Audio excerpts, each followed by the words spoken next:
Hello friends, welcome to CGPSC e Gyan. हमने महानदी अपवाह तंत्र को पहले ही देख लिया है। आज हम छत्तीसगढ़ के और अन्य अपवाह तंत्र को देखेंगे।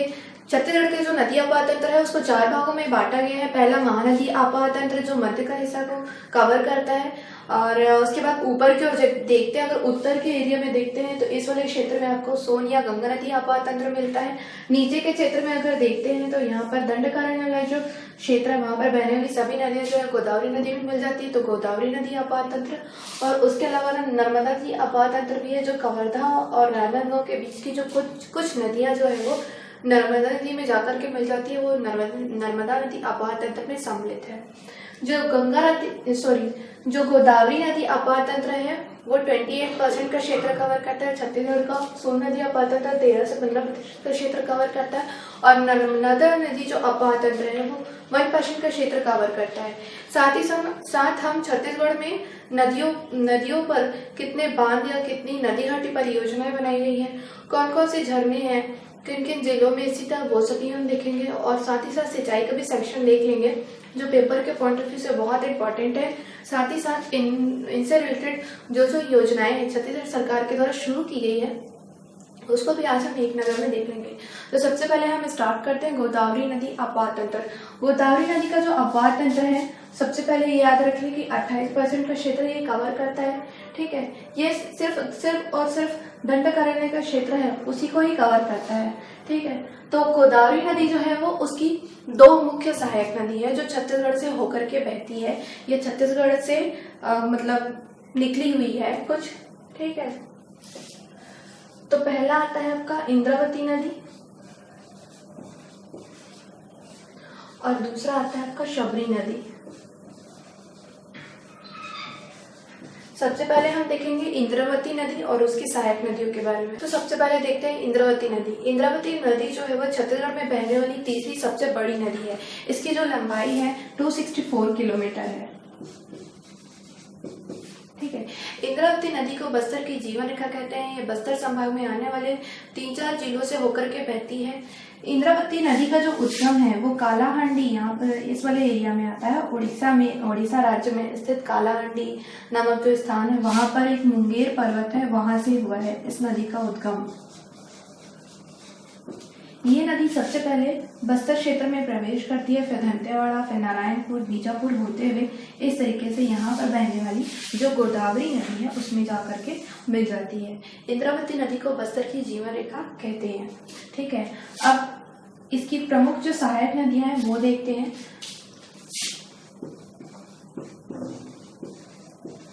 उत्तर से आकर के मिलने वाली इंद्रावती की सहायक नदी और दक्षिण से आकर के मिलने वाली इंद्रावती की जो सहायक नदी है उसको अलग अलग देखते हैं, क्योंकि एग्जाम्स में ऐसे ही पूछे जाते हैं कि उत्तर से आकर मिलने वाली नदी बताओ, दक्षिण से आकर के मिलने वाली नदी बताओ, नदियों की अलग अलग लंबाई बताओ। ऐसा आपको एक कॉलम दे दिया जाता है, फिर उसको मैच करो कि किस नदी का उद्गम कौन कौन से स्थान से हुए। इस तरीके से प्रश्न पूछे जाते हैं।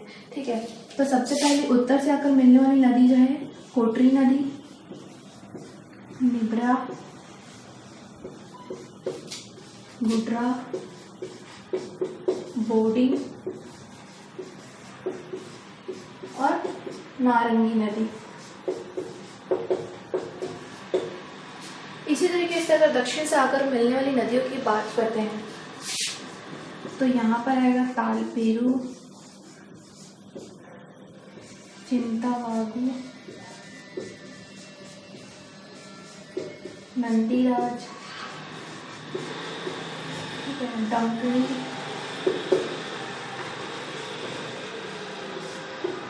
एंड शंखनी नदी।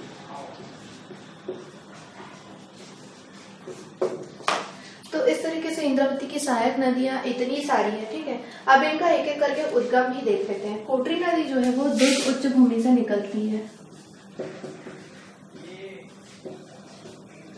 दुर्ग उच्च भूमि। ठीक, गुड्रा और निब्रा दोनों नारायणपुर से निकलती है। उसी तरीके से बोडिंग जो नदी है, निब्रा और गुड्रा दोनों नारायणपुर से, बोडिंग और नारंगी दोनों कोंडागांव से निकलती है। ठीक है, तो इसको मार्क करती हूँ मैं आपको। मार्क करके देती हूँ मैं आपको। ये आ गई कोटरी नदी, ये ऐसा बहते हुए यहाँ पे मिल जाती है। ठीक है, निब्रा नदी ये ऐसे आते हुए बहेगी, ऐसे आते हुए मिल जाती है नारंगी नदी। कोंडागांव के मागड़ी नामक स्थान से नारंगी नदी का उद्गम हुआ है और बूडिंग नदी भी इसी तरीके से इसमें आकर के मिल जाती है। ठीक है, तो इस तरीके से आप अपने नोट्स में ड्रॉ कर सकते हैं और इसको बहुत अच्छा बना सकते हैं।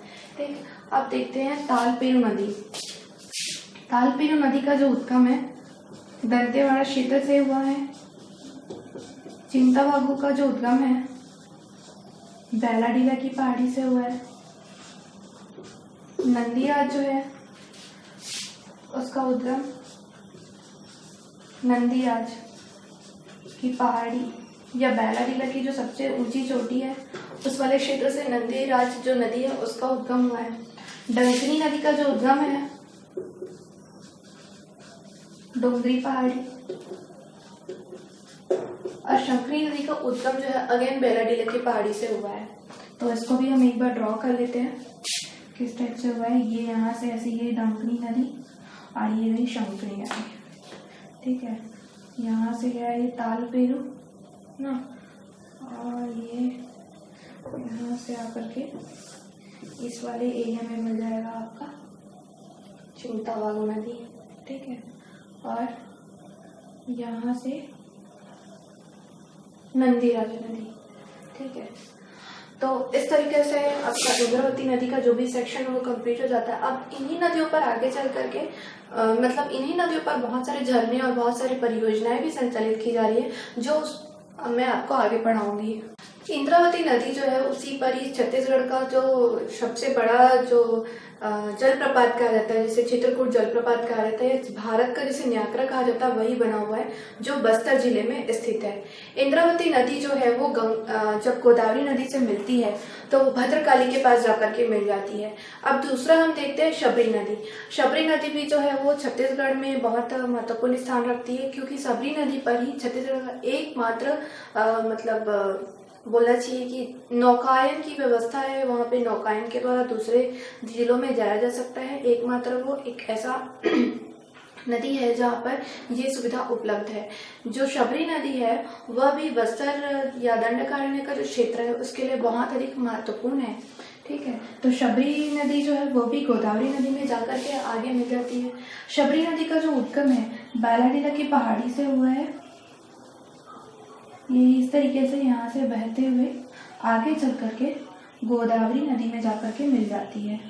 ठीक है, शबरी नदी की दो सहायक नदी है। पहला है कांगेर नदी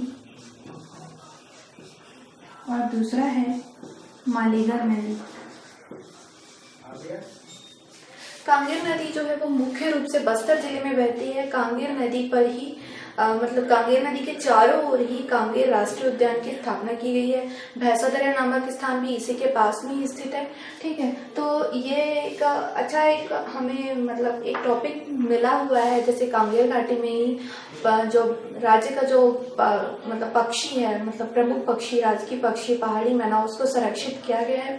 ठीक है, तो मालेगार नदी जो है वो भी बहुत इम्पोर्टेंट है, क्योंकि इसी की जो सहायक नदी है मुंगाबहा नदी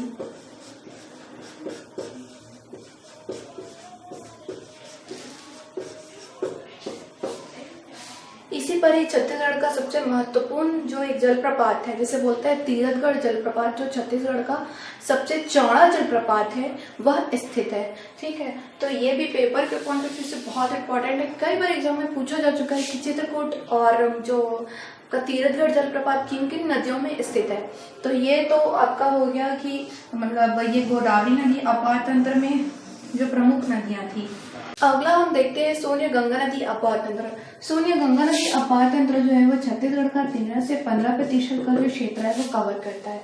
सोन नदी जो है वो गंगा नदी की सहायक नदी है, इसलिए इसको सम्मिलित रूप से सोनिया गंगा नदी अपार तंत्र कह दिया जाता है।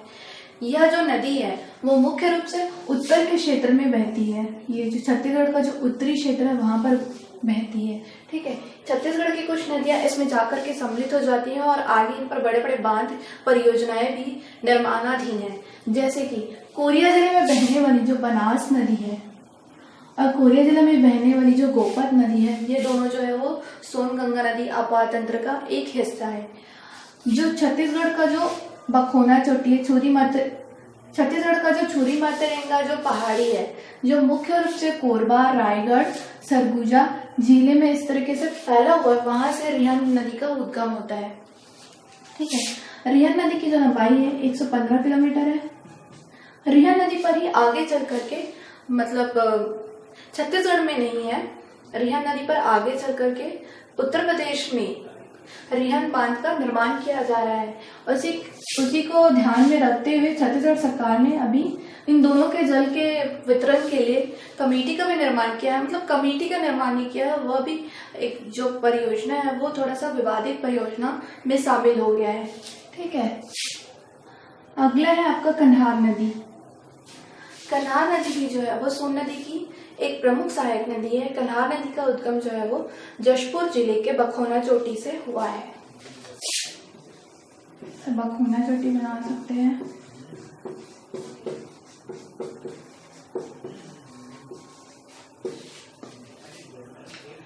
ठीक है, अब देखो रिहन नदी की भी कुछ सहायक नदियां हैं, उसको भी हम देख लेते हैं। मोरनी नदी है, महान, सूर्या, गुणगुट्टा, ये सभी रिहन नदी की सहायक नदी हैं। मोरनी और महान नदियों पर सोने के कण भी पाए जाते हैं।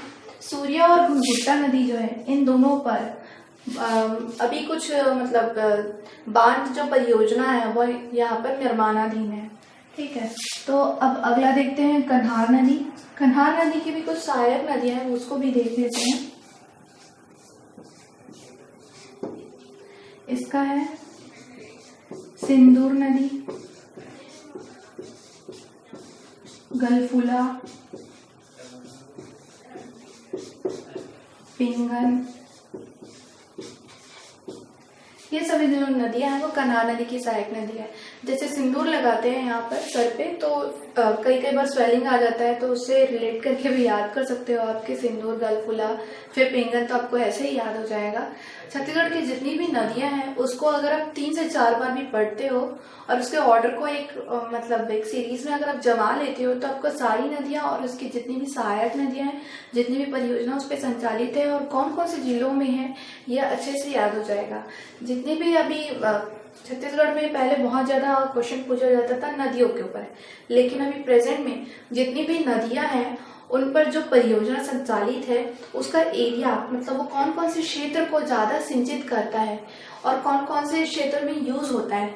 जैसे कि अभी एसीएफ के पेपर में पूछा गया था कि केलो नदी जो है वो कौन कौन से जिले को सिंचित करती है। मेरे ख्याल से शायद ऑप्शन में ये था कि ये जांजगीर चांपा और रायगढ़ को सिंचित करती है, तो मैंने यही मार्क किया था और आंसर भी ये लिया था। ठीक है, तो इस तरीके से आपको डिटेल में पढ़ना है और जितना हो सके उतना नई नई चीजों को एक्सेप्ट करते जाना है। कन्हार नदी की जो लंबाई है एक्चुअल में 115 किलोमीटर है और रिहन नदी की जो लंबाई है वो 145 किलोमीटर है। तो इस तरीके से ये जो सोन नदी अपार तंत्र है वो कंप्लीट हुआ। अब अगला हम देखते हैं नर्मदा नदी अपार तंत्र। अगला हम देखते हैं नर्मदा नदी अपार तंत्र। नर्मदा नदी जो है वो 1% का क्षेत्र जो है छत्तीसगढ़ का कवर करता है। नर्मदा नदी में कुछ नदियां जो है वो आपका जो बिलासपुर संभाग है और दुर्ग संभाग की कुछ नदियां जो है उसमें शामिल है। जैसे कवर्धा जो जिला है वहां से बंजर और तांडा नदी बहती है। ये दोनों नदियां जो है वो नर्मदा नदी में जाकर के मिल जाती है। ठीक है, तो ये बोल सकते हैं कि जो नर्मदा नदी के साथ जो बहने वाली जो नदियां हैं वो सभी पश्चिम की ओर बहती है। मध्य का जो क्षेत्र है वो ढलान वाला जो क्षेत्र है उसका जो ढाल है वो पूर्व की ओर है, इसलिए मध्य के क्षेत्र में जितनी भी नदियां हैं पूर्व की ओर बहती है। और जो मतलब मध्य के बाद जो ये वाला जो एरिया है छत्तीसगढ़ का, यहाँ पर बहने वाली जितनी भी नदियां वो पश्चिम की ओर बहती है। नर्मदा नदी एकमात्र ऐसी नदी है, भारत की एक ऐसी नदी है जो पश्चिम की ओर बहती है, बाकी सभी नदियां लगभग पूर्व की ओर बहती है। अब हम देखते हैं छत्तीसगढ़ में नदियों का उनकी लंबाई के अनुसार उनका क्रम। जैसे कि शिवनाथ नदी है, उसकी लंबाई जो है वो 290 किलोमीटर है। ये छत्तीसगढ़ की सबसे लंबी नदी है। अगला महानदी, इसकी लंबाई 286 किलोमीटर है। ये छत्तीसगढ़ की दूसरी सबसे लंबी नदी है, लेकिन छत्तीसगढ़ की सबसे बड़ी नदी है। इंद्रावती नदी, इसकी लंबाई 264 किलोमीटर है।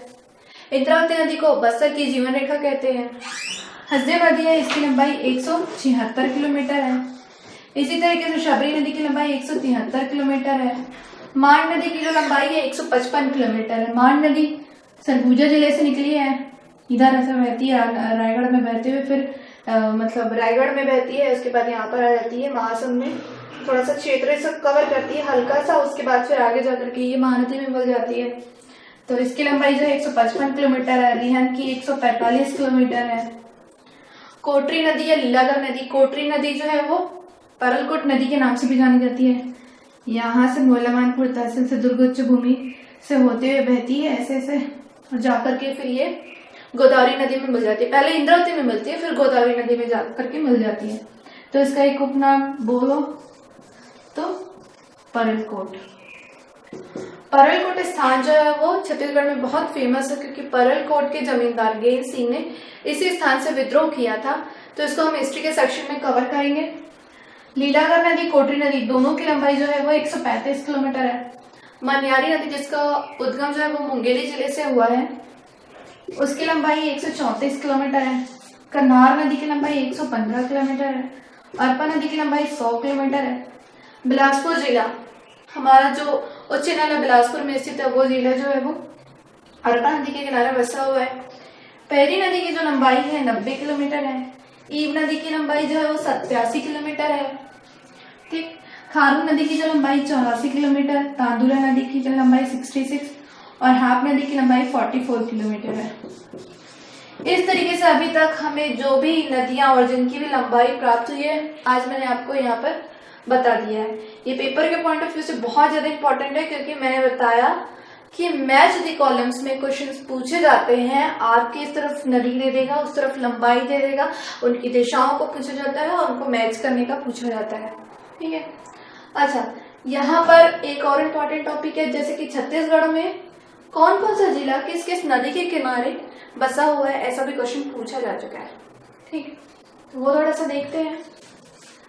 रायपुर जिला जो है वो खारून नदी के किनारे बसा हुआ है। जगदलपुर जो है वो इंद्रावती नदी के किनारे बसा हुआ है।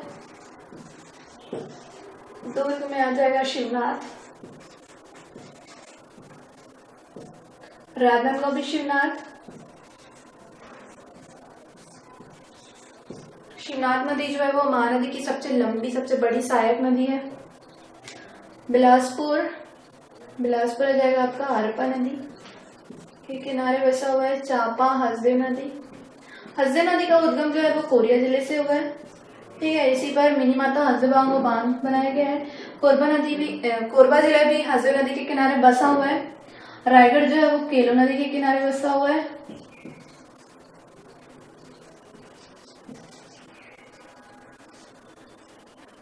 कांकेर जो जिला है वह मुख्य रूप से कोटरी, या इसका एक और उपनाम बताया मैंने अभी थोड़ी देर पहले, परलकोट नदी। वो नदी भी इसी के किनारे से होकर के गई है। कोंडागांव जो है वो नारंगी नदी के किनारे बसा हुआ है।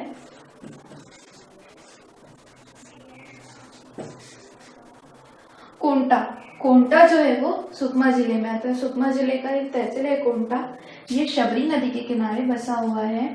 शबरी नदी गोदावरी नदी की सहायक नदी है और बहुत महत्वपूर्ण है, क्योंकि यहाँ पर यह एकमात्र ऐसा नदी है जहाँ पर नौकायन की व्यवस्था है। दंतेवाड़ा जो है वो इंद्रावती नदी के किनारे बसा हुआ है।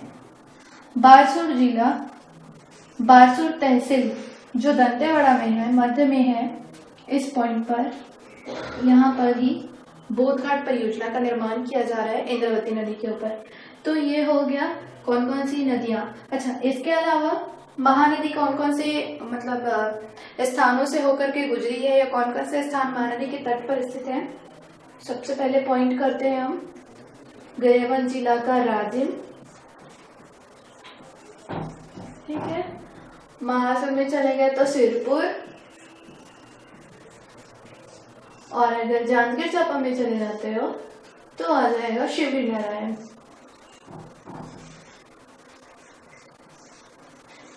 ठीक, तो ये तीनों नदियां, तीनों पॉइंट्स एक ही नदी के किनारे बसे हुए हैं, वो है महानदी।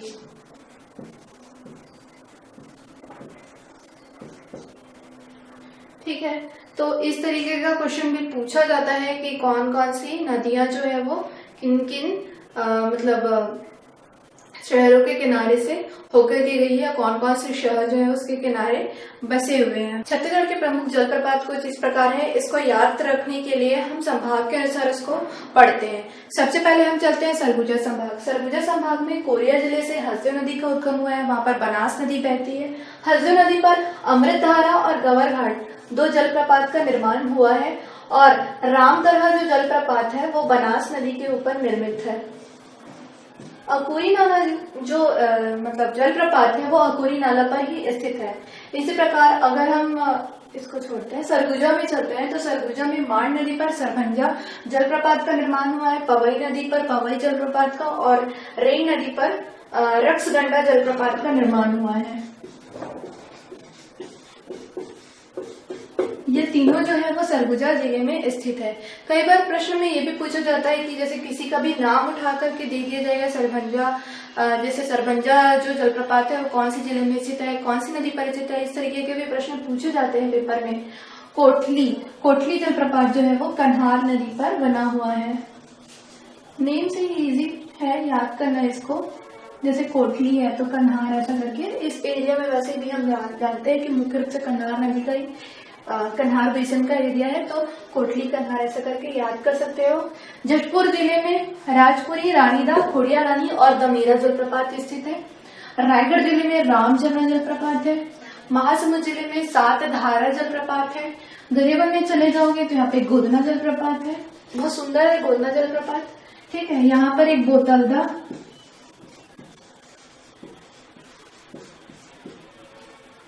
बोतलदा झरना भी यहाँ पर स्थित है, लेकिन वो अक्सर गर्मी के दिन में सूख जाता है। ठीक है, अब चलते हैं हम नीचे की तरफ बस्तर संभाग में। बस्तर में तो बहुत सारे जो जलप्रपात है स्थित है, एक एक करके सबको देख लेते हैं। सबसे पहले चलते हैं हम कांकेर। कांकेर में दूध नदी पर मलाजकुंडम जलप्रपात का निर्माण हुआ है।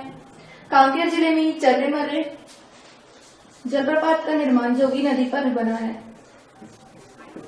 चर्रेमर्रे जलप्रपात का निर्माण जोगी नदी पर हुआ है। इसे एपी के एग्जाम में इसको पूछा गया था, इस क्वेश्चन को इसी वर्ष जो 2016 में कंडक्ट हुआ था। ठीक है, अगला चलते हैं नारायणपुर। नारायणपुर में खुरसेल झरना है। खुरसेल झरना तो खुरसेल नदी पर स्थित है, या कोई जरूरी नहीं है कि नदी ही हो, बस एक झरना या जलप्रपात का निर्माण तो अपने आप हो जाता है। ठीक है, और बीजापुर की अगर बात करते हैं तो यहाँ पे हांदावाड़ी हिंदुल है और बोगतुम जो है, ये दोनों जो झरना है यहाँ पर स्थित है। दंतेवाड़ा में चलते हैं तो इंद्रावती नदी जो है इसके मध्य से होकर के गुजरती है, और इंद्रावती नदी पर सातधारा जलप्रपात का निर्माण हुआ है। यहीं पर रानीदरहा जलप्रपात भी स्थित है। यह जो जलप्रपात है मुख्य रूप से शबरी नदी पर बना हुआ है। आगे चल के मतलब ये जलप्रपात जो है वो शबरी नदी का निर्माण करती है। और इसी प्रकार दंतेवाड़ा में फूलपाड़ इंदुल जलप्रपात भी स्थित है। बस्तर जिले में मुख्य रूप से चित्रकूट जलप्रपात है, तीरथगढ़ जलप्रपात है, कांगेर नदी पर कांगेर धारा जलप्रपात है। चित्रकूट जो है वो इंद्रावती नदी पर बना हुआ है। कांगेर धारा जो है वो कांगेर नदी पर बना हुआ है। तीरथगढ़ जलप्रपात जो है वो इंद्रावती नदी ये मुनगाबाद नदी पर बना हुआ है।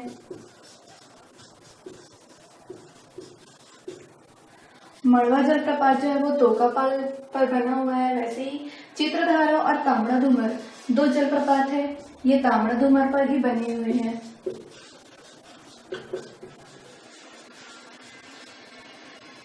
इसी तरीके से जो मेदिनीतुमर जलप्रपात है वो मटनार नाला पर स्थित है। गुप्तेश्वर जलप्रपात जो है वो शबरी नदी पर बना हुआ है।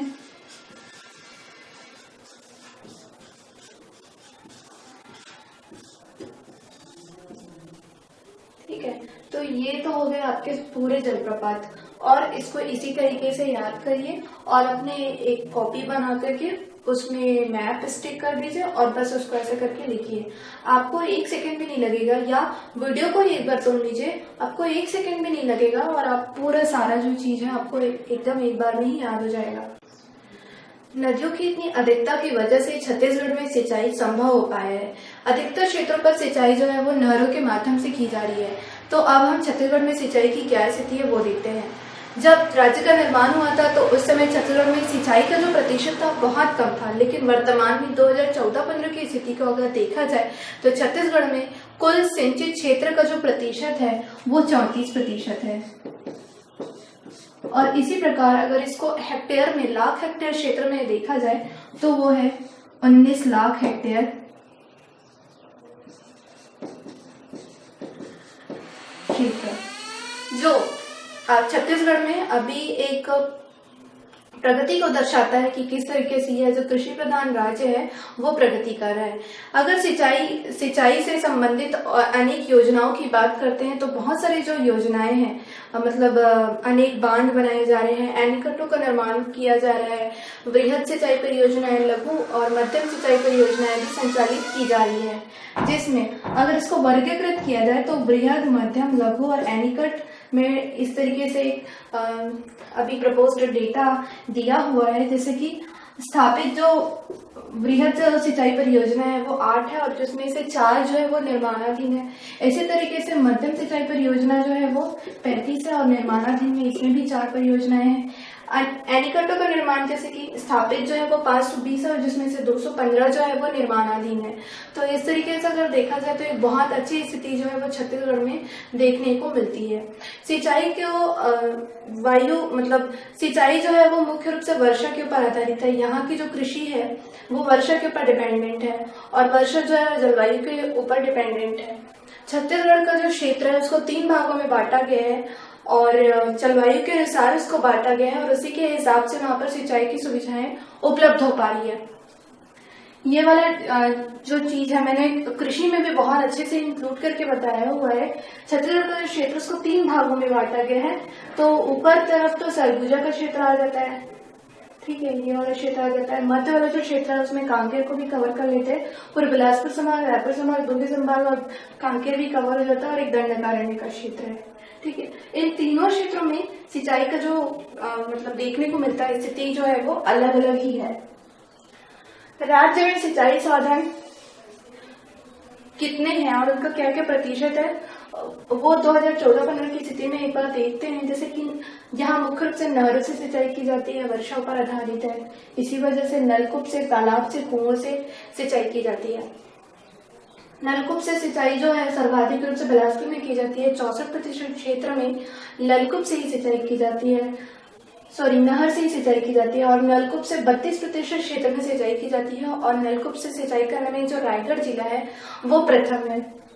तालाब से 3% और कुआं से 1% सिंचाई की जाती है। तालाब से मुख्य रूप से जशपुर जिले में सिंचाई की जाती है और कुएं से मुख्य रूप से दंतेवाड़ा में सिंचाई की जाती है।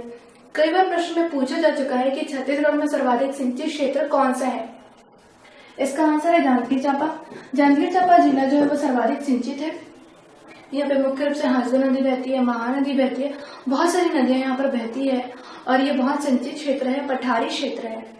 और सबसे न्यूनतम सिंचाई जो क्षेत्र है या सिंचित क्षेत्र, सबसे न्यूनतम सिंचित क्षेत्र किस जिले में स्थित है, तो उसका आंसर होगा नारायणपुर। दंडकारण्य के क्षेत्र में बहुत सारी नदियां हैं, लेकिन अभी तक उन नदियों पर बांध या एनीकट का जो निर्माण है वो प्रगति पर नहीं है। मतलब अभी सिर्फ यहाँ पे प्रपोज ही चल रहा है कि उनका निर्माण करना है करके, पर फिर भी वनों की बहुलता की वजह से उस क्षेत्र में अभी उतना निर्माण कार्य जो है वो प्रगति पर नहीं पहुंचा है।